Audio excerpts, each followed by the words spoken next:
Halo anak-anak semua, selamat pagi.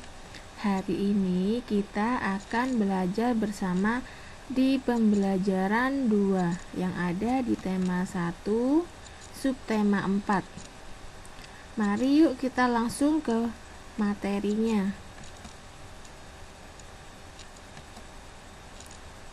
Bacalah percakapan di bawah ini dengan percaya diri. Nah, di sini ada percakapan Udin, Badu, dan Edo. Udin berkata, "Coba lihat, got menjadi bau dan kotor karena banyak sampah." Lalu si Edo menjawab, "Wah, iya, airnya juga tergenang."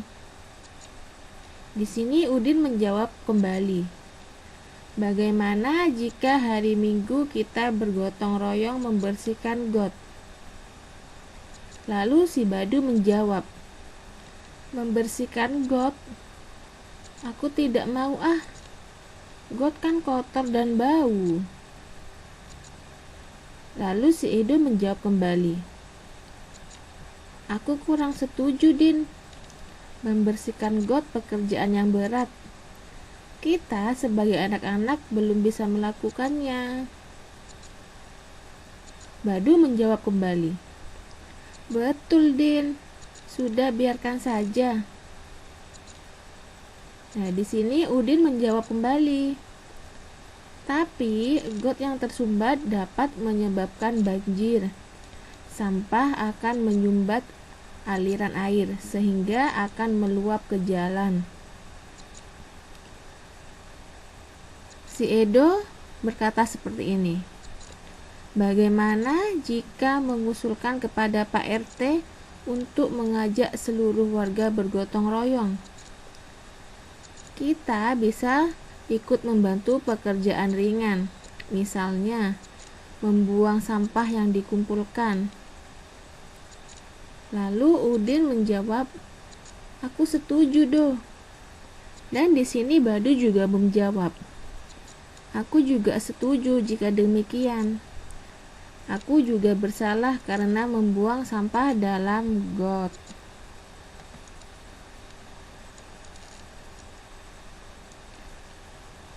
Warga bergotong royong membersihkan got. Sampah yang terangkut diletakkan di pinggir jalan. Anak-anak ikut membantu memungut sampah yang tercecer. Warga merasa senang lingkungan kembali bersih. Jadi anak-anak, kalau lingkungan kita bersih, kita juga akan merasa nyaman. Perhatikan gambar berikut.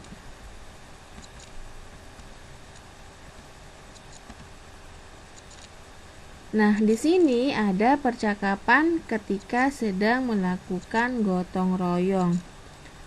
Nah, di sini ada keluarganya si Lani. Keluarga Lani mengucapkan, "Maaf, kami nanti terlambat mengikuti kerja bakti. Kami akan pergi ke gereja terlebih dahulu." Lalu masyarakat sekitar memberikan kesempatan kepada keluarga Lani untuk melakukan beribadah terlebih dahulu.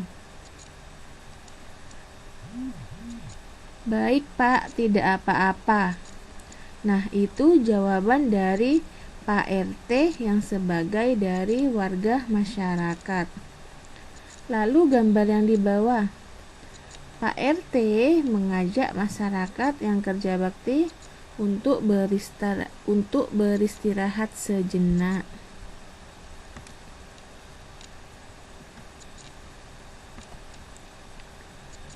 Sikap apakah yang sesuai dengan pengamalan sila pertama Pancasila pada bacaan dan gambar tersebut?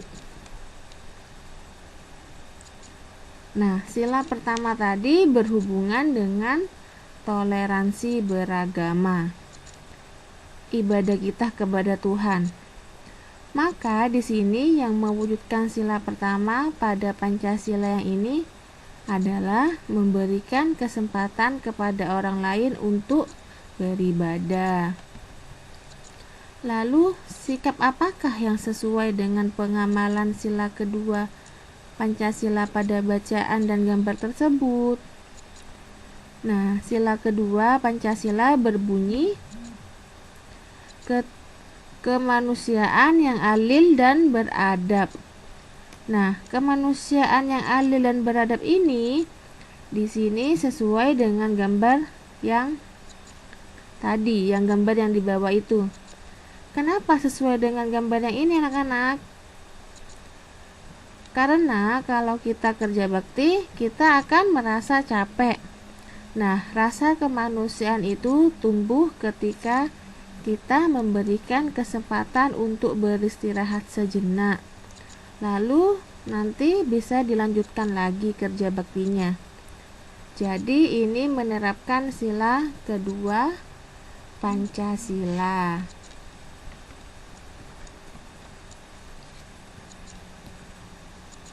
Nah, di sini kita masih ingat bahwa kelima Pancasila ini memiliki lambang dan bunyi. Lambang dan bunyi pada Pancasila ini berbeda-beda. Kita sudah belajar tentang sila pertama dan sila kedua yang bisa kita lakukan di masyarakat. Contoh pengamalan sila ke-1 dan kedua Pancasila di masyarakat. Di sini Bu Putri punya contoh sila ke-1 dan sila kedua yang ada di masyarakat. Misalnya sila yang pertama, sila yang ke-1, melaksanakan ibadah sesuai agama masing-masing. Yang kedua, memberikan kesempatan dan menghormati untuk melaksanakan ibadah. Yang ketiga, menjaga kerukunan dengan tetangga walaupun berbeda agama. Yang keempat, ikut menjaga keamanan rumah yang sedang merayakan hari besarnya. Nah, di sini contoh sila kedua. Yang pertama, menyapa tetangga saat berpapasan. Yang kedua, memberi bantuan kepada orang yang membutuhkan bantuan. Yang ketiga, menolong sesama. Yang keempat, menjenguk tetangga yang sakit. Nah, begitu anak-anak untuk pembelajaran 2 di tema 1 subtema 4. Semoga pembelajaran kita yang barusan dapat bermanfaat bagi kita semua. Jangan lupa untuk selalu rajin belajar dan jaga kesehatan. Sampai jumpa di pembelajaran selanjutnya. Tuhan memberkati.